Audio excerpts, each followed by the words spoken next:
Hi,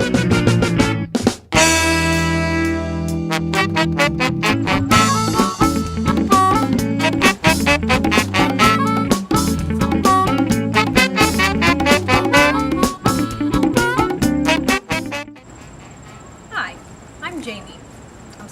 Jenny. And I'm Adam. Amber. You may have heard some library myths recently. Well, we've heard them too. And we're here to bust those library myths. Our first myth is that students don't need help searching for library materials. They learned all that in high school. Did you ever use the library in high school? Yes. Usually for writing papers, doing research, but it wasn't very, I didn't take advantage of it, I won't say that. Did you ever attend a library instruction session in high school? No, we didn't ever have any. Yeah, a couple of times. They were really boring and I fell asleep. This myth is busted. Many students use the library very little in high school, and those who had library instruction sessions may need an update or a reminder about library resources. Plus, the Vise Library has access to materials they may not have had in high school. Our next myth is that you don't even need to use the library for research. Everything's on Google anyway. Do you think a Google search will get you all the information you need for a paper? No. There was some hesitation there. Absolutely not. No, definitely not. Do you know what the invisible web is? No. Do you think a What is Google... it? Oh. Are you going to tell me? The only thing I can think of that an invisible web would be a bunch of interstellar spiders having come and landed on the planet and weaving in threads of, diamond encrusted stuff to trap us all, because I have no idea. Okay, is that something Al Gore invented? Although Google is a great resource, many scholarly resources are only available through databases that require a subscription.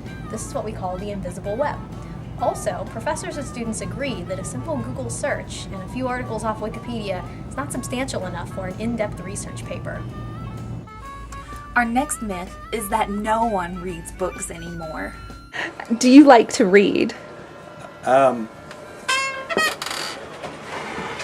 am a professor of English. I would think that's sort of a given, but yes. I read 2 books this summer that were both really good. One was called How to Move Mount Fuji. It was an excellent book. I read a book about Princess Diana. Okay. Right now, I'm currently reading Pride and Prejudice for fun. The Lost Symbol by Dan Brown. The Girl with the Dragon Tattoo. I do like to read very much. I read all the time for fun. Are you planning to read Stealing Buddha's Dinner and participate in Cumberland's iRead program? Absolutely. I've read Stealing Buddha's Dinner and will use it in my class. It's one of the textbooks for Foundations of Scholarship and Learning this year. I look forward to hearing from the author. I understand we're going to have a webcast with her, and she sure does talk about food a lot. This myth is busted. Lots of people enjoy reading and find it fun and rewarding. Also, reading's not solitary, but a communal activity. Plus, many students and professors will be participating in the university's iRead program. This thing turn on. It's so frustrating. Wait a second. Is this my phone or my iPod? I can't tell the difference anymore. I'm sorry. Our next myth is that with the rise of iPads, the internet, and other various technologies, libraries will soon be obsolete. What technologies have you used in libraries? I have used the search engines. That's generally what I tend to use exclusively. I particularly like when you can access the library from home. I've used my cell phone to call a librarian for help. Yes, I also use the instant messaging because I had a question and I really wanted to get it answered, but I didn't want to walk to the library because I'm lazy. So I used instant messaging and it worked wonderfully. Does technology ever confuse you? Yes. Without a doubt. Do you sometimes want help with new technologies? All the time. Well, this myth is obviously busted.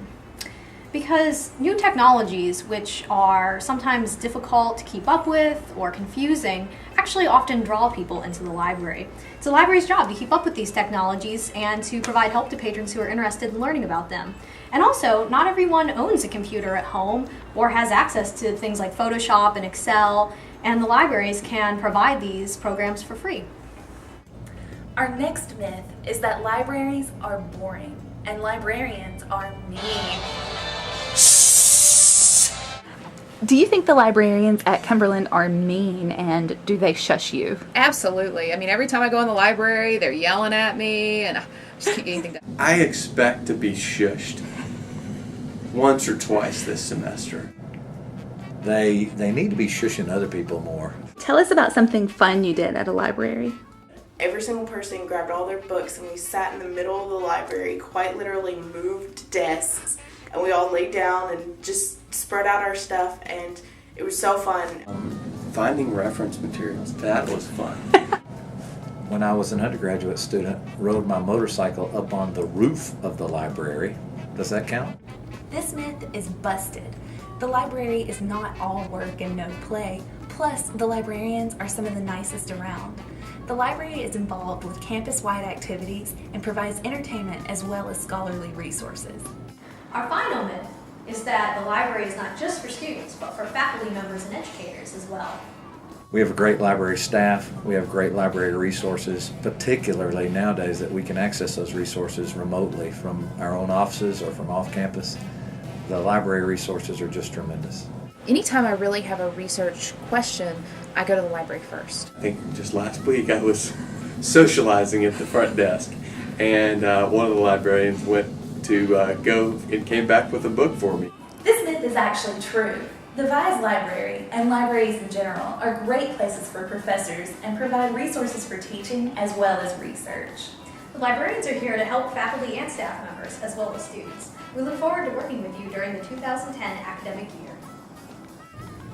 So Jenny, do you think we busted these library myths?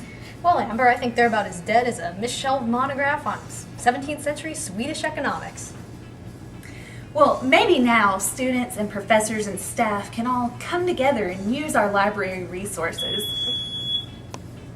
The gate beeps. I thought that was a myth. Well, I guess a library mythbuster's job is never done. Right, Amber? All right, Jenny.